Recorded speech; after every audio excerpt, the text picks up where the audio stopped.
في القلب مشاعر أخفيها قد أشرقت الشمس عليها عن خطط لم أعبأ فيها ستكون بأيامي فرقا فحياتي قبل الحلقات تيه بضياع بشتاتي من دون نعيم الآيات نرتاد لنحفظها الحلقا নবী আলাইহিস সালাতু ওয়াস সালাম সম্পর্কে জানতে হবে, তার সম্পর্কে কি করতে হবে?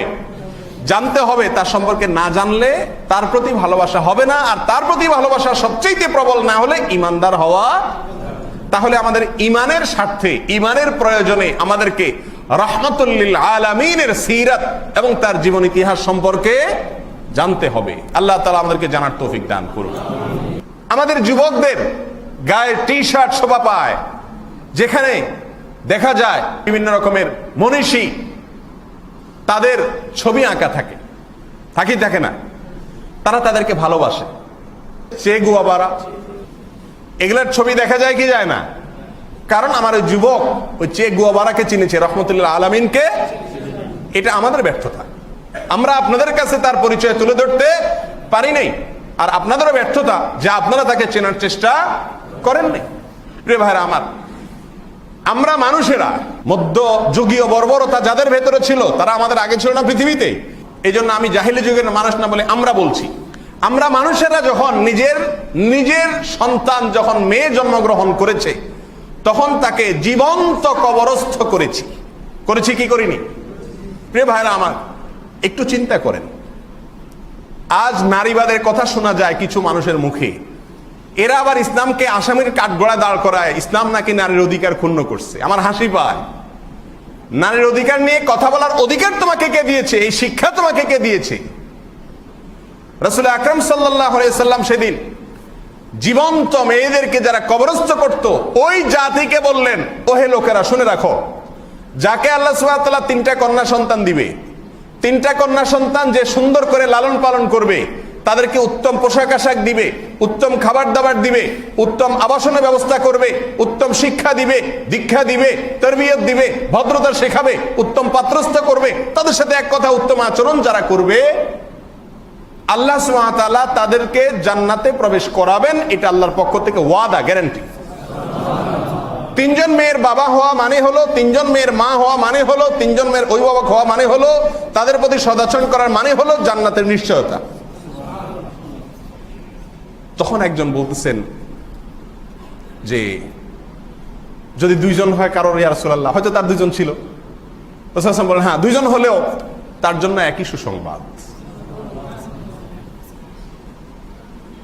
কোরআন এবং হাদিস ঘেটে আমি কোথাও পাইনি যে 1 ডজন পুত্র সন্তানকে যদি কেউ মানুষের মতো মানুষ করে তাহলে তার জন্য জান্নাতের বারান্দায় যাওয়ার সুযোগ আছে। এরকম কোন কথাও আমি কি বুঝাইতে পারছি? এই কথাগুলো আজ 2019 সালে বলছি, আর এই কথাগুলো বলেছিলেন আজ থেকে আরো 1500 বছর আগে রাহমাতুল লিল আলামিন।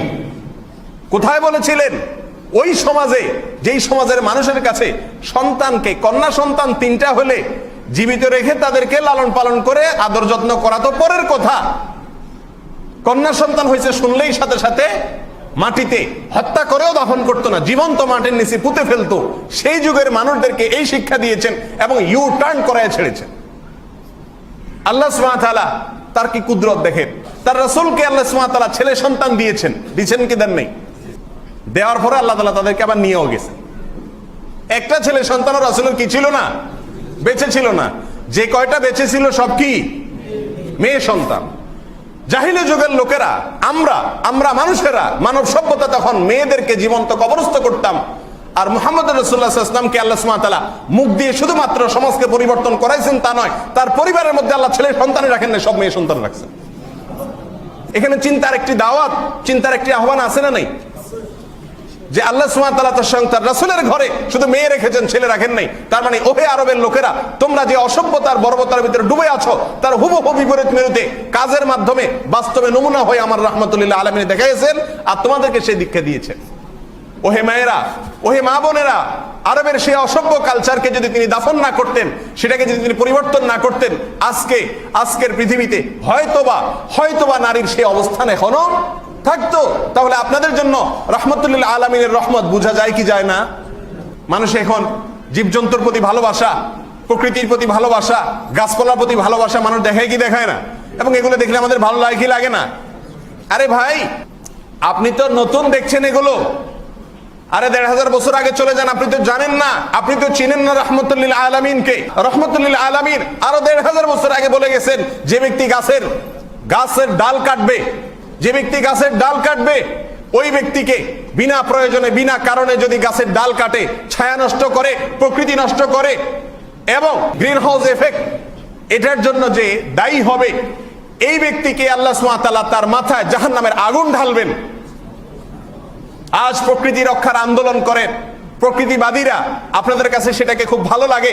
ইসলাম মনে হয় সেকেলে হুজুররা সব পুরান কথা বলে। আরে ভাই, এই কথা ১৫০০ বছর আগে যখন আমার রাসূল বলে গেছে, তখন এই সমস্ত প্রকৃতিবাদের কারোর জন্ম হয় নাই, এদের মাথায়ও সেগুলো আসে নাই। আরে মানুষকে প্রকৃতির শিক্ষা তো দিয়ে গেছেন সে রহমতুল্লিল আলামিন, সেখান থেকে আমরা সরে গিয়েছি। সেজন্য আজ আমাদেরকে, মুসলমানদেরকে শিক্ষা দেয় অমুসলমানরা, আমাদেরকে শিক্ষা দেয় নবীর দুশমনেরা, আমাদেরকে শিক্ষা দেয় কাফেরেরা, আমাদেরকে শিক্ষা দেয় বর্বরেরা, যাদের ঐতিহ্য বর্বরতা ছাড়া কিছু নাই। আজ মুসলমানের সন্তানকে তারা শিক্ষা দেয়, কারণ মুসলমানরা রহমতুল্লাহ আলামিনের শিক্ষা জানে না। প্রিয় ভাইরা আমার, গাছের ছায়ার নিচে যদি কেউ পেশাব করে, তারপর জন্য ভৎসনা তিনি করেছেন। গাছের ডাল যে কাটে, তার জন্য ভৎসনা তিনি করেছেন। এবং তিনি বলেছেন, যদি কেউ কোনো গাছ লাগায়, তাহলে ওই গাছ থেকে যদি কোনো পাখি খায় এবং কোনো ফল ঝরে পড়ে, কোনো কেউ সেটা খায়, ভোগ করে, তাহলে এই ব্যক্তিকে আল্লাহ তাআলা সাদকায়ে জারিয়ার সওয়াব দিবেন।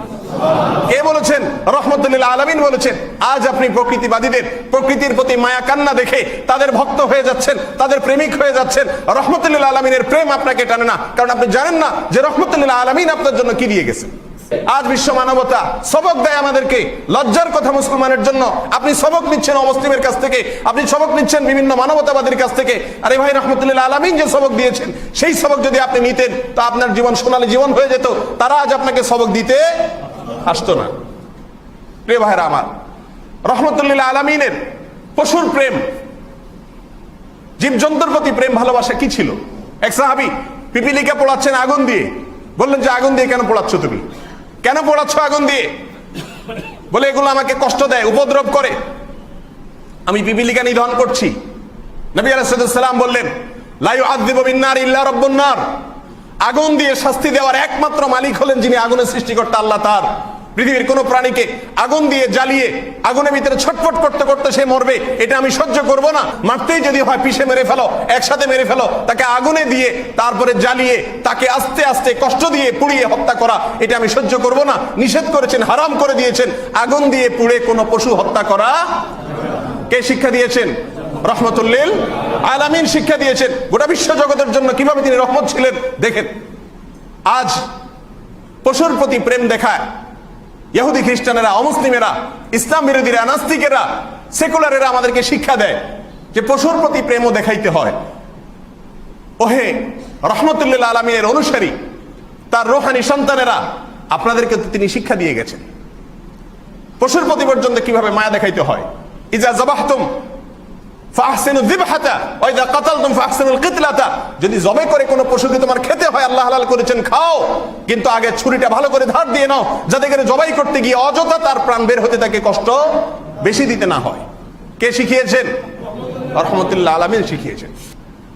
একবার একজন সাহাবী বললেন যে, একটা পাখির দুইটা বাচ্চা বাসায় পড়ে আছে, এখনো হয়তো উড়ার মতো হয়নি, ধরে আমরা নিয়ে আসলাম। পাখির বাচ্চা ধরে আনলে ভালো লাগে কি লাগে না? ভালো লাগে। তো নিয়ে আসছে ওনারা। নবী আলাইহিস সালাম বললেন, খবরদার, এটা তোমার জন্য জায়েজ না। এই ছোট বাচ্চাকে তুমি এখান থেকে নিয়ে আসলে, মায়ের স্নেহ থেকে, মমতা থেকে তাকে বঞ্চিত করলে, তার মা অস্থির হবে। যাও, ওই পাখিকে তার বাসায় ফেরত দিয়ে আসো। কে শিখিয়েছেন? যে যুগের মানুষেরা, আমরা যখন জীবন্ত নিজের কন্যাকে দাফন করতাম, তখন একটা পাখির বাচ্চা পর্যন্ত কিভাবে মায়া দেখাতে হয়, সেটা রহমত তিনি করিয়ে দেখিয়েছেন কি দেখেন নাই? প্রিয় ভাইরা আমার, এভাবে যদি আমরা বলতে থাকি, সারা দিন চলে যাবে, সারা রাত চলে যাবে। রহমতুল্লাহ আলামিনের প্রতি কেন আপনার ভালোবাসা সবচেয়ে বেশি থাকতে হবে, তার বিবরণ দিয়ে শেষ করা যাবে না। তিনি তাহরিশুল বাহাইম, হাদিসে আসছে তাহরিশুল বাহাইম সম্পর্কে নিষেধাজ্ঞা আরোপ করেছেন কঠোরভাবে।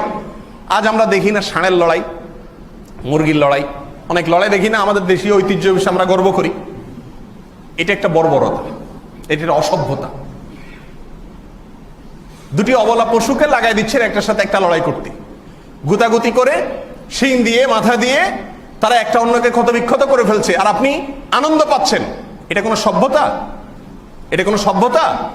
এই সভ্যতার শিক্ষা আজকের সভ্যতাবাদীরা আপনাকে দিচ্ছে।